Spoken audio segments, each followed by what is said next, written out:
Bonjour les amis, j'espère que vous allez bien. Je suis Ernest Yacounte pour ceux qui ne me connaissent pas. Je sais, ça fait un moment qu'on n'avait pas de mes nouvelles, mais je suis là, je me porte très bien. Je travaille en ce moment sur de très gros projets, ce qui me bouffe assez de temps. C'est l'une des raisons pour lesquelles je suis de moins en moins présent, je fais de moins en moins de vidéos. Mais aujourd'hui, c'est une vidéo qui était improvisée. Je n'ai pas eu le temps de préparer. Et je me suis souvenu de quelque chose qui s'est passé et j'ai décidé d'en parler parce que c'est très grave, c'est très grave, c'est très sérieux. C'est la raison pour laquelle je vous dirais de vous connecter massivement, d'inviter le plus grand nombre de personnes, de partager dans vos réseaux, de partager auprès de vos amis. Parce que ce que je dirais dans cette vidéo est c'est quelque chose d'excessivement grave, d'extrêmement grave même. Donc, tel que je le disais, la vidéo n'a pas été préparée. Donc, pardonnez toutes les lacunes qu'ils peuvent avoir. C'est une histoire vraie et une histoire malheureuse. Une triste histoire pour notre continent qui me pousse à en parler parce que ne pas le faire, c'est être complice. Tel que Martin Luther King l'a dit. Le problème n'est pas les méchants. Le problème, c'est les bons qui ne réagissent pas. Vous convenez avec moi que si je suis au courant de ce qui se passe et je ne dis rien, je deviens un complice passif. Je vais vous raconter l'histoire d'une jeune fille, d'une jeune dame, d'une petite sœur admirable, adorable, très gentille, très polie, respectueuse. Une jeune fille qui me connaît sur les réseaux sociaux, qui suit ce que je fais et qui aime particulièrement mes actualités. Je pense qu'elle me suit depuis 2001. Et, bon, probablement bien avant. Elle me suit, elle aimait ce que je faisais, elle commentait, elle partageait, et puis de temps en temps, elle me posait quelques questions. En 2002, elle suit tellement mes actualités, elle apprécie ce que je fais, et elle décide de faire son mémoire, parce qu'elle est ingénieure, elle faisait Master 2 dans le secteur du négoce des hydrocarbures.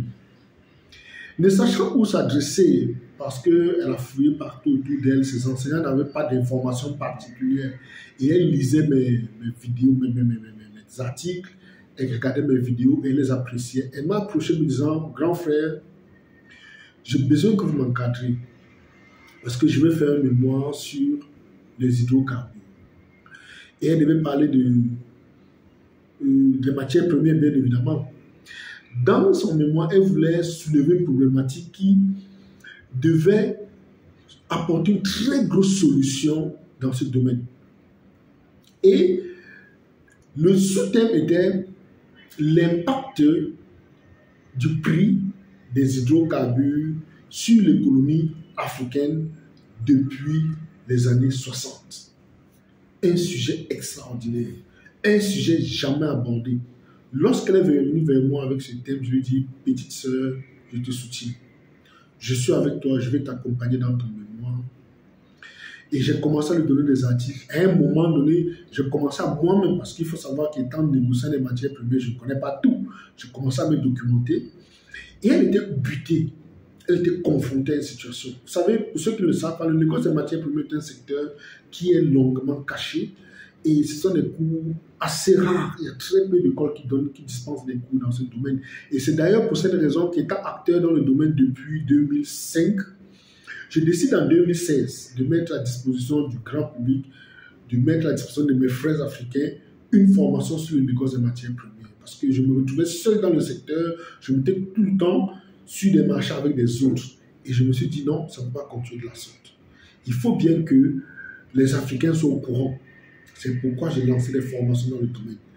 Et c'est la suite de ces formations que la jeune dame s'approche de moi. Et bon, vous savez, on ne crée pas le monde, on ne recrée pas le monde. Elle a été inspirée, elle a décidé de pousser la réflexion un peu plus loin. Mais bien évidemment, elle avait besoin de moi. J'ai fait de mon mieux, je lui ai donné des thèmes, j'ai rédigé des articles, j'ai fait des propositions, j'ai fait plein de choses dans ce sens pour l'aider. Mais figurez-vous que la jeune dame a été recalée. Son sujet a été recalé. Son directeur de mémoire lui a fait la proposition de changer de thème. Et vous imaginez pourquoi? Tout simplement parce que ces enseignants n'avaient aucune connaissance du négoce des matières premières. Elle, une ingénieure, donc elle avait en face d'elle des docteurs qui n'avaient aucune connaissance du négoce des matières premières, essentiellement des hydrocarbures. N'oublions pas que chaque matin, ces gens mettent le carburant dans leur véhicule pour se déplacer, hein, mais ils n'avaient aucune expérience, aucune idée. On peut comprendre qu'ils n'ont pas d'expérience, mais il faut s'approcher des anciens. Il y a des professionnels. La jeune dame a pratiquement bataillé avec le corps professoral et à la fin, on lui a dit carrément que si elle n'arrête pas, si elle ne change pas de sujet, elle risque de ne pas soutenir. On ne retiendra pas son dossier. Parce que vous comprenez derrière que les encadreurs sont bleus. Ils ne s'y connaissent absolument pas et ils refusent de faire la recherche. Et maintenant, qu'est-ce qu'on a proposé à la jeune dame? On lui a proposé de faire un thème sur les citernes. Je veux lire le résumé. Elle dit on lui a demandé de faire un thème sur d'apporter des solutions pour résoudre les problèmes dans des citernes de carburant. Et elle, des citernes, en fait, pas forcément des carburants, dans des citernes. Et elle devait chercher un ingénieur pour l'accompagner dans le domaine. Vous pouvez imaginer la tristesse de la jeune fille. Vous pouvez imaginer ma désolation. Et derrière, qu'est-ce que son encadreur lui dit? Que fais plutôt le domaine, il faut plutôt soutenir ton mémoire sur le domaine des citernes, mais tu auras plus de temps pour faire ta thèse en doctorat sur le domaine du négoce des matières premières. J'ai rigolé, mais attends, qui leur a dit qu'elle va continuer? Est-ce qu'elle aura les moyens pour continuer? C'est ce qu'il dit quand même en fait, que non, il faut prendre le temps, ça va te permettre de prendre plus de temps pour faire des recherches. Mais je demande, est-ce qu'il n'était pas mieux pour elle de faire déjà une recherche en ingénierie dans son mémoire et peut-être en master, qu'est-ce qu'il dit? Peut-être si elle arrive au doctorat, qu'elle améliore la recherche. On casse carrément la jeune fille. On lui dit, va chercher des solutions dans des cités. Les amis, est-ce que ce n'est pas grave ceci? C'est terrible en fait. Pendant que les autres peuples créent de nouvelles choses, font de la recherche approfondie, on rentre dans la nanotechnologie. Les gens sont en train de faire des recherches dans d'autres planètes. Des gens font de la recherche dans l'intelligence artificielle. On demande à une étudiante, à une ingénieure de limiter son savoir, de limiter ses recherches dans le connu. Parce que ces citernes, les citernes sont connues depuis, ce n'est pas aujourd'hui que les citernes existent. Quel problème elle va bien solutionner? Qu'est-ce qu'elle va chercher? Quel problème elle va sortir? Le revêtement? Qu'est-ce qu'elle peut faire? Laissez-moi ça, laissez ce domaine aux jeunes de terminale. Mais ne demandez pas à un ingénieur de résoudre ce genre de problème. On ne dit pas qu'il n'y a pas de souci, mais l'idéal aurait été de laisser la jeune fille, même si elle sera butée, ça lui permettra d'aller en avant. Même si elle doit prendre encore une nouvelle année pour faire rien que des recherches dans le domaine du négoce des matières premières et l'impact des prix du négoce des matières premières sur les économies africaines. Est-ce que vous comprenez la pertinence de son thème? On a travaillé dessus pendant longtemps. Je lui ai fait plein de propositions, je lui ai donné plein d'articles, je lui ai donné beaucoup de documents à lire, à se documenter. Et malheureusement, elle me le disait tout le temps, Coach Ben, je ne parviens pas à trouver des ressources parce que les seules ressources que j'ai trouvées, c'est vos vidéos et vos articles. Que font nos aînés? Que font ces enseignants? Comment pouvez-vous, je m'adresse là aux enseignants, comment pouvez-vous tirer un peuple vers le bas? Vous êtes censé apporter des solutions à la société. et non continuer à faire dans le copier-coller, ou non continuer à réchauffer ce qui est déjà là. Le monde avance à grande vitesse. J'ai eu peut-être l'avantage ou bien j'ai eu l'idée de mettre à disposition du grand public ou bien du peuple africain le négoce des matières premières. Mais aujourd'hui, on a des jeunes qui veulent faire mieux. Vous créez tous les moyens possibles, vous créez toutes les situations possibles pour empêcher cette jeune d'évoluer, qu'elle reste dans ce cercle, qu'elle reste médiocre. Jusqu'à quand allons-nous continuer à promouvoir la médiocrité? Jusqu'à quand? Je m'adresse à mes frères, mes aînés, à nos enseignants.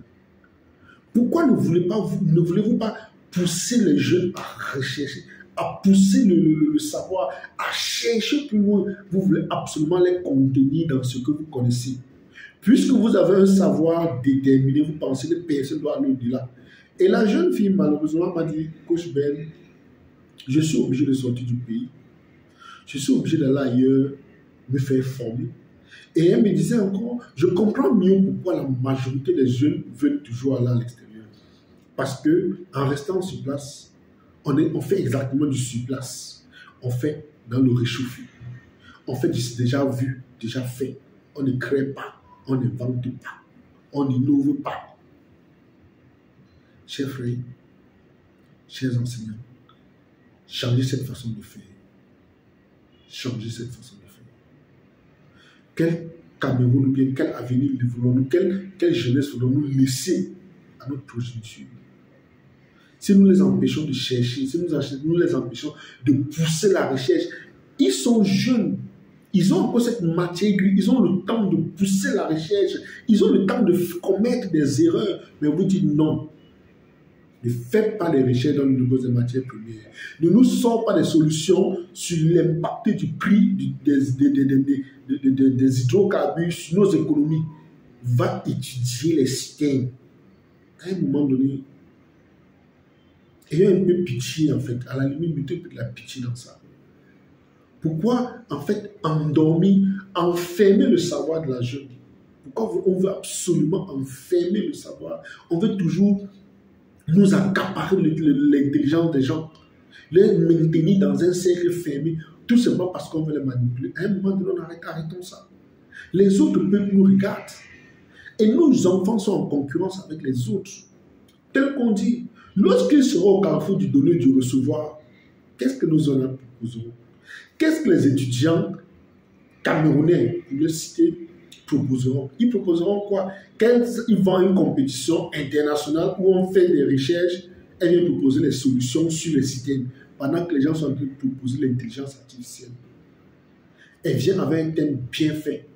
Elle est prête à aller jusqu'au bout. Donnez-nous même 2 années. Mais qu'elle prenne le temps de bien travailler. Mais comme on veut plutôt le nombre, que bon, cette année, on a eu 200 ingénieurs qui sont sortis avec mention très bien. Quelle mention très bien, mais ils ont soutenu avec mention, tout était très bien. On veut la foule, mais on ne veut pas la qualité.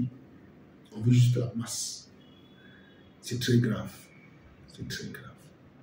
Je vous demande de revoir cette manière. Parce que nous avons un continent, nous sommes en compétition. Nos enfants sont en compétition avec les enfants des autres. Si nous ne les poussons pas à bout, nous ne les poussons pas au bout de la réflexion, ils seront très mal partis. Parce qu'ils seront tout le temps en arrière. Ils seront tout le temps en retard. C'est pour cette raison que j'ai décidé de faire cette courte capsule. La jeune fille n'est même pas au courant. Je n'ai pas voulu citer son nom parce que, connaissant mon pays, si je cite son nom, je me rappelle des années, je pense, 90 par là, on connaît ce qui s'est passé dans nos universités. Tout simplement parce que certains étudiants réclamaient certains droits, leur carrière, leur vie ont été foutues en l'air. Je n'ai pas voulu citer le nom de la jeune fille pour la protéger, parce qu'on se connaît. On connaît le niveau de répression qui existe dans notre pays. Mais revoyez cette manière. Il faut la revoir. Nous avons beaucoup de choses à faire. Et il faut laisser un continent avec des jeunes qui ont la capacité. Laissons les jeunes s'exprimer. Donnons-leur la possibilité de faire des erreurs. Parce que s'ils ne font pas des erreurs, comment ils vont savoir qu'ils sont en train de faire le faux? Comment ils se trouvent? Laissons-leur la possibilité de se tromper. Permettons-leur de se tromper. Donnons-leur cette capacité. Je suis Ernest Chakunte. Je vous dis merci d'avoir suivi la vidéo. Et désolé si j'ai heurté certaines sensibilités. L'objectif n'était pas de heurter les gens, mais de sensibiliser. De faire comprendre que nous avons une jeunesse qui bouillonne, une jeunesse qui a besoin de s'exprimer, une jeunesse qui a du savoir, qui a de la matière grise, qui veut développer. Ne soyons pas la cause de son échec. Ne soyons pas ceux qui viennent les décourager au lieu de les encourager, au lieu de les motiver. Ne soyons pas des démotivateurs. Nous sommes plutôt des motivateurs. Je suis Ernest Chakunte. À bientôt.